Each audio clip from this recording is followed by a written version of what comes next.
அமெரிக்காவின் புதிய FBI இயக்குநராக இந்திய வம்சாவளியைச் சேர்ந்த காஷ் பட்டேல் நியமிக்கப்பட இருப்பதாக டொனால்ட் ட்ரம்ப் அறிவித்துள்ளார்.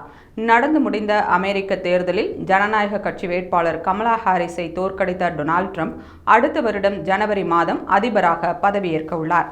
இதையடுத்து ஒவ்வொரு துறைக்குமான புதிய பொறுப்பாளர்களை அறிவித்து வந்த டொனால்ட் ட்ரம்ப் நேற்று வெளியிட்ட அறிவிப்பில் காஷ் பட்டேலை FBIயின் அடுத்த இயக்குநராக அறிவிப்பதில் மிகுந்த மகிழ்ச்சி அடைகிறேன் என கூறியிருந்தார். மிகச்சிறந்த வழக்கறிஞரும் உளவியலாளருமான காஷ் பட்டேல் ஊழல்களை மக்களுக்கு அம்பலப்படுத்தி உண்மையை நிலைநாட்டி அமெரிக்க மக்களுக்காக போராடிய அமெரிக்காவின் முதல் போராளி என்றும் தனது முந்தைய ஆட்சியில் பாதுகாப்புத்துறையின் சீஃப் ஆஃப் ஸ்டாஃப் ஆகவும் தேசிய புலனாய்வு முகமையின் துணை இயக்குநராகவும் காஷ் பட்டேல் சிறப்பாக செயல்பட்டதாகவும் ட்ரம்ப் கூறியுள்ளார்.